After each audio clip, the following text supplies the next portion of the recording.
যে মহিলা নিজে মাসে 10,000 টাকার বেশি আয় করেন তাকে অন্নপূর্ণা যোজনার জন্য বিবেচনার মধ্যে রাখা হয়নি, নবান্নে জানালেন মুখ্যমন্ত্রী শুভেন্দু অধিকারী। যে মহিলা নিজে 10,000 টাকার বেশি নিজে উপার্জন করেন মাসে, তাকেও এর বিবেচনার মধ্যে প্রাথমিকভাবে আনা হয়নি। কিন্তু এক্ষেত্রে যারা ক্যাজুয়াল কন্ট্রাকচুয়াল মানে বাড়ির পুরুষ মানুষরা, তাদের বাড়ির পরিবারের স্ত্রী বা অন্যরা বিবেচিত হবেন। যদি কোনো মহিলা, এটা একটি নারী অর্থনৈতিক সশক্তিকরণের স্কিম, সেক্ষেত্রে যিনি সরাসরি নিজে 10,000 টাকার বেশি উপার্জন করেন তাকে বিবেচনা করা হবে না। কলকাতা ও হাওড়া পুরসভার আসন বাড়ানো সংক্রান্ত বিল পাশ হলো বিধানসভায়। কলকাতা পুরসভার আসন সংখ্যা 144 থেকে বেড়ে হলো 209। হাওড়ার ক্ষেত্রে আসন 50 থেকে বেড়ে হলো 68। পুজোর পরে রাজ্যে বাজতে চলেছে পুরো ভোটের বাদ্যি। এবছরের শেষেই হতে চলেছে কলকাতা এবং 8 বছর ধরে আটকে থাকা হাওড়া পুরসভার ভোট। এর মধ্যে কলকাতা ও হাওড়ায় পুরসভার ওয়ার্ড সংখ্যা বাড়ালো রাজ্যের বিজেপি সরকার। বিধানসভার বিশেষ অধিবেশনে পাশ হলো কলকাতা ও হাওড়া পুরসভা সংক্রান্ত জোড়া সংশোধনী বিল। আজকে হাওড়ার কি অবস্থা? আজকে হাওড়া মানে হচ্ছে সবথেকে প্রধান প্রবলেম হচ্ছে কলকাতার সাথে সাথে জল জমা। আজকে এই ধরনের কমপ্লেন আমাদের কাছে আসছে, অ্যাম্বুলেন্স ঢুকতে পারছে না।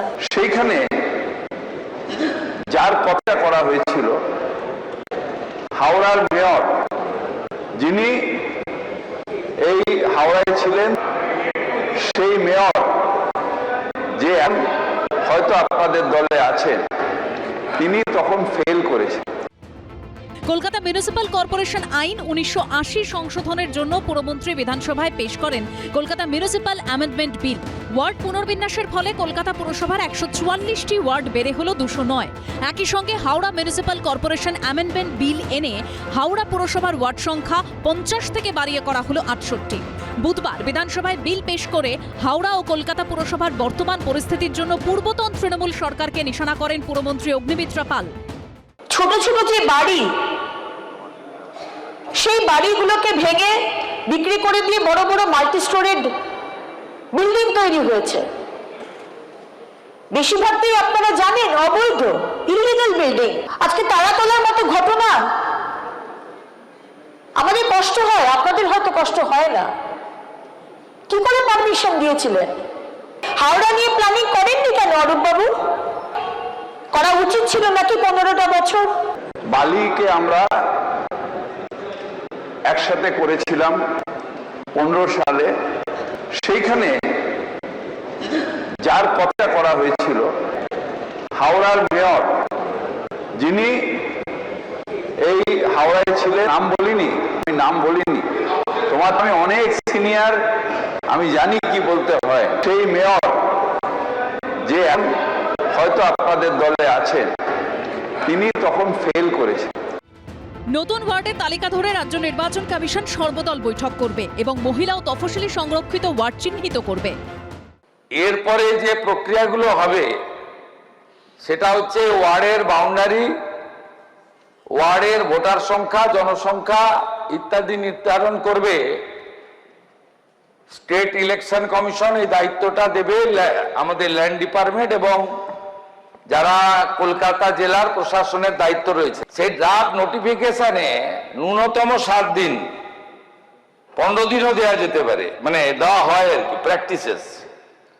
Claim and objection from the common people. 2টো অল পার্টি মিটিং ডাকতে হবে স্টেট ইলেকশন কমিশনকে।